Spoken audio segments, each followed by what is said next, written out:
그런데 일부 환자에서는 240mg 투여해도 효과가 충분하지 않거나 두통 양상이 변화하는 경우가 있었습니다. 예를 들어 규칙적으로 발생하던 두통의 빈도가 랜덤해지고 강도는 약해졌지만 지속 시간이 길어지는 경우입니다. 안녕하세요. 신경과 전문의 김석재입니다.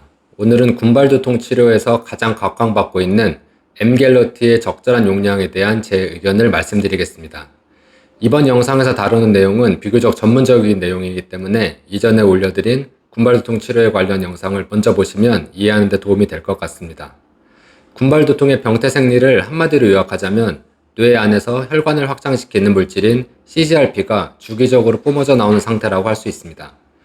따라서 군발두통의 효과적인 치료제가 CGRP를 차단하는 약물이 될 수 있다는 것을 쉽게 알 수 있습니다. 이를 실제로 적용한 것이 바로 엠겔러티입니다.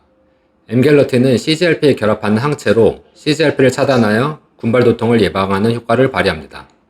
엠겔러티의 효과를 증명한 대표적인 연구는 2019년 NEJM에 발표된 연구입니다.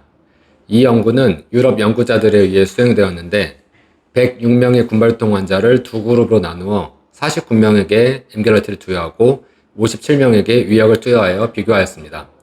그 결과 엠겔러티를 투여한 그룹에서 두통의 빈도가 거의 절반 가까이 줄어든 것이 확인되었고, 이를 바탕으로 엠겔러티는 군발두통 예방치료제로 정식 허가를 받게 됩니다. 이 연구에서 사용된 엠겔러티의 용량은 300mg이었습니다. 문제는 국내에 도입된 엠겔러티 제형이 한 펜당 120mg짜리 밖에 없다는 것입니다. 그렇기 때문에 국내에서 군발두통 환자에게 엠겔러티를 투여하려면 2펜 240mg을 투여하거나 3펜 360mg을 투여하는 방법밖에 없습니다.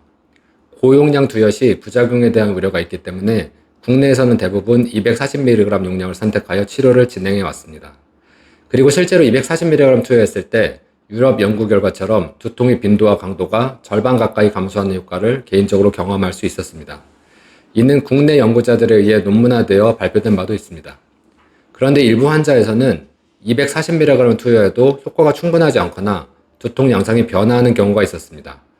예를 들어 규칙적으로 발생하던 두통의 빈도가 랜덤해지고 강도는 약해졌지만 지속 시간이 길어지는 경우입니다. 이런 경우 제 개인적인 의견으로는 엠겔러티 240mg으로는 해당 환자의 뇌에서 뿜어져 나오는 CGRP를 충분히 차단하지 못하는 것일 가능성이 높다고 생각합니다. 따라서 저는 엠겔러티 240mg을 투여한 후 일주일 정도 경과를 관찰하고 군발두통의 빈도나 강도가 확연히 줄지 않는다면 부스터샷으로 120mg을 추가 투여하는 것을 추천드립니다. 제 개인적인 경험상 이렇게 추가 투여를 하면 두통의 빈도와 강도가 현저히 줄어드는 경우가 많았습니다. 안전성 측면에서 보자면 엠겔러티 임상 연구에서는 600mg까지 투여한 사례도 있었으며 큰 부작용 없이 안전성이 확인되었습니다. 따라서 최대 3펜까지는 무리 없이 투여가 가능할 것으로 판단됩니다. 하지만 중요한 점은 이러한 치료 방법은 저희 개인적인 경험에 기반한 것이며 임상시험으로 명확하게 증명된 것은 아니라는 점입니다. 따라서 엠겔러티를 군발두통 치료에 사용할 때 적절한 용량을 결정하는 것은 반드시 담당 의료진과 충분히 상의한 후 결정해야 합니다. 오늘은 군발두통에서 엠겔러티의 적절한 투여 용량에 대해 개인적인 의견을 말씀드렸습니다. 요약하자면 기본적으로 240mg을 투여하고 효과가 뚜렷하지 않다면 120mg을 추가로 투여하는 것을 고려할 수 있다는 것입니다. 군발두통 치료에서 엠겔러티의 사용을 고민하고 계신 분들은 반드시 신경과 전문의와 상의 후 적절한 용량을 결정하시길 바랍니다. 이상 신경과 전문의 김석재였습니다. 시청해주셔서 감사합니다.